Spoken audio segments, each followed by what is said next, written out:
नमस्कार दोस्तों। नवरात्रि के 5वें दिन देवी स्कंदमाता जी की पूजा की जाती है। मान्यता है कि स्कंदमाता की पूजा करने से मंदबुद्धि भी ज्ञानी हो जाता है।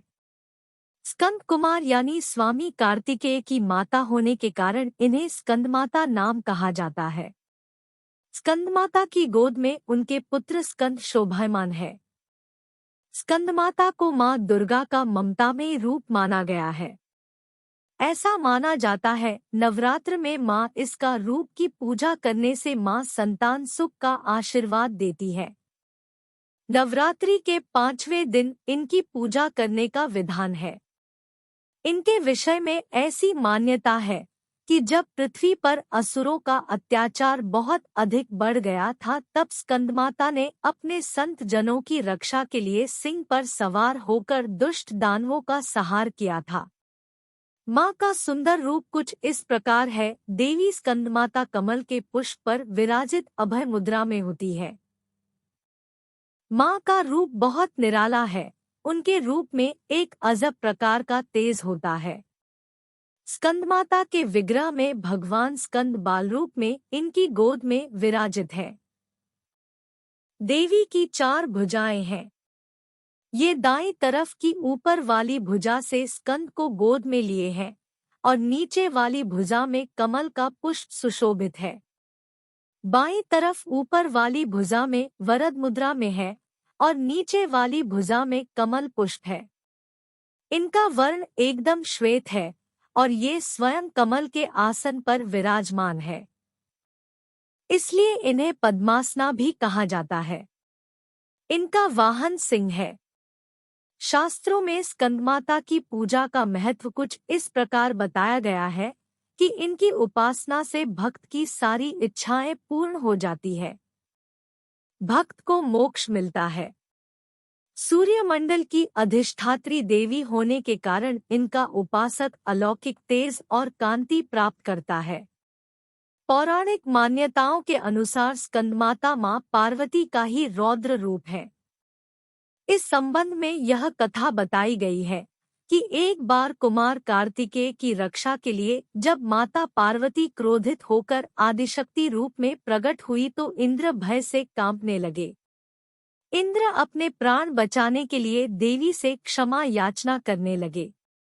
चूंकि कुमार कार्तिकेय का एक नाम स्कंद भी है तो सभी देवतागण मां दुर्गा के रूप को मनाने के लिए उन्हें स्कंदमाता कहकर पुकारने लगे और उनकी स्तुति करने लगे। तभी से मां दुर्गा मां के 5वें स्वरूप को स्कंदमाता कहा जाने लगा और उनकी पूजा 5वीं अधिष्ठात्री के रूप में होने लगी। आइए अब जानते हैं स्कंदमाता की पूजा की विधि।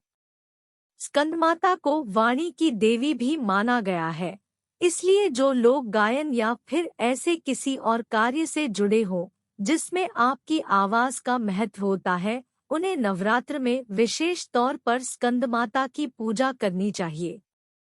जिन्हें गले में किसी प्रकार की तकलीफ या वाणी दोष है उन्हें गंगाजल में 5 लौंग मिलाकर स्कंदमाता का आचमन कराना चाहिए।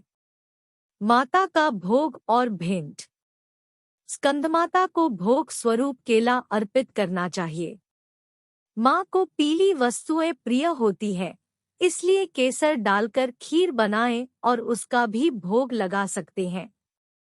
नवरात्र के 5वें दिन लाल वस्त्र में सुहाग की सभी सामग्री लाल फूल और अक्षत समेत माँ को अर्पित करने से महिलाओं को सौभाग्य और संतान की प्राप्ति होती है।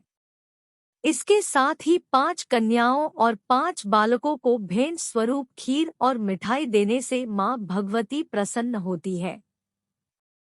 देवी की कृपा से सबकी खाली झोली भरती है और सभी मुरादें पूरी होती है। मान्यता अनुसार संतान प्राप्ति हेतु मां स्कंदमाता की पूजा की जाती है। मान्यता है कि स्कंदमाता सूर्यमंडल की अधिष्ठात्री देवी है। इनकी साधना करने से भक्त अलौकिक तेज प्राप्त करता है। इसके साथ ही मां अपने भक्तों के सभी दुखों का निवारण करती है, उनके लिए मोक्ष का द्वार खोलती है। आइए अब जानते हैं माता स्कंदमाता की स्तुति करने का मंत्र। सिंहासन्दता नित्यं पद्माश्रित करद्वया। शुभदास्तु सदा देवी स्कंद माता यशस्विनी। या देवी सर्वभूतेषु मां स्कंदमाता रूपेण संस्थिता। नमस्तस्यै नमस्तस्यै नमस्तस्यै नमो नमः। मां स्कंदमाता सभी का कल्याण करे। जय माता दी।